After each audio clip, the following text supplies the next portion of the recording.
An engine seen earlier at Swindon Shed, Swansea Castle, arrives. Panniers were always seen in quantity at Paddington, running to and fro with empty stock and shunting as required. From their introduction in 1947, the Hawksworth panniers were used. 9470, which was a Shrewsbury-based engine in the 1950s, runs in before a sister engine arrives with empty stock for either number 1 or number 2 platforms.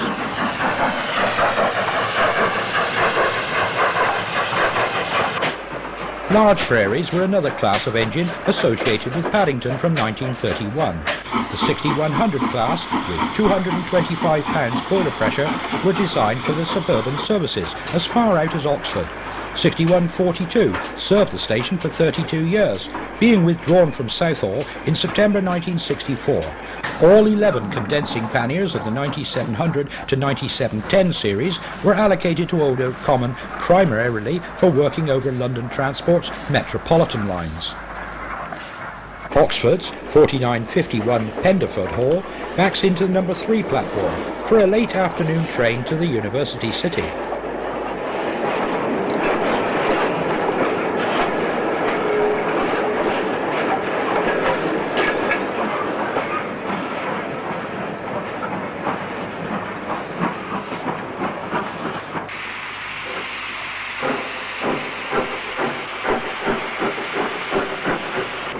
Modified Hall, 7922 Salford Hall, also spent its last months of a 15-year working life at Oxford.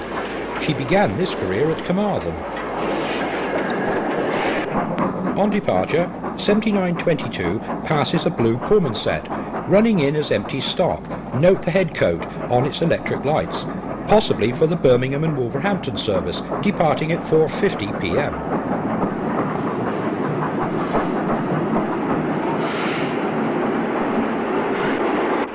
To replace steam traction on the western region, Swindon introduced diesel hydraulic locomotives. The largest were the Westerns. D1016 Western Gladiator arrives.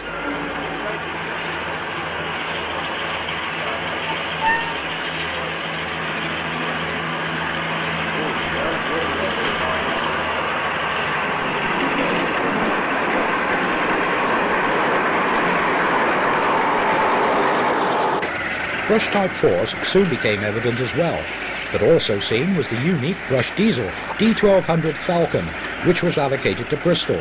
It was known there as the Constipated Crow, the crews there preferring their diesel hydraulics.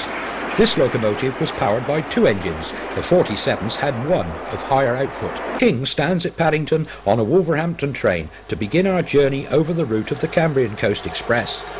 This train is 1M18, the 2:10 p.m. to Wolverhampton, with through coaches for Birkenhead.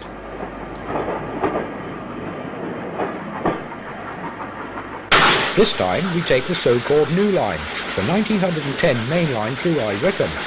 This line began as a joint line with the Great Central Railway as far as Ashenden Junction, north of Prince's Risborough, after which the Great Western built its line northwards to Ano Junction via Bicester.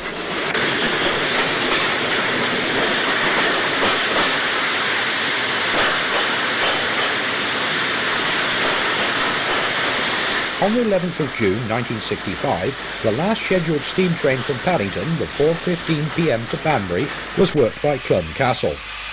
The train stopped at Greenford, 9 miles out of Paddington, and enthusiasts in the know of this working with a clean castle thronged the platform end.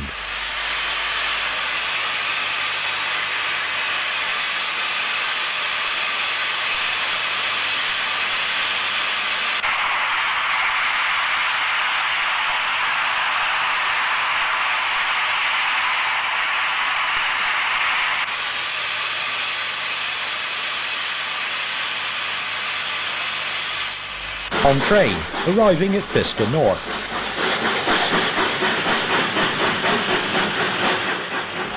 .7029 now departs for Banbury.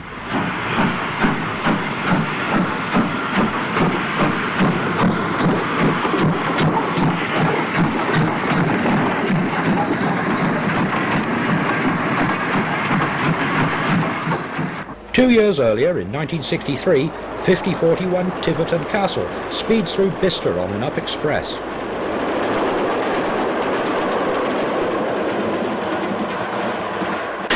We continue our journey northwards with Bicester North signal box on the up platform, controlling all the main lines and sidings to the goods yard.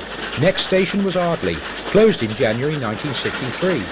At Hainault Junction, the up and down main line split, the down line crossing over the Oxford to Banbury main line. On this occasion, there is a temporary 15 miles per hour restriction on our line.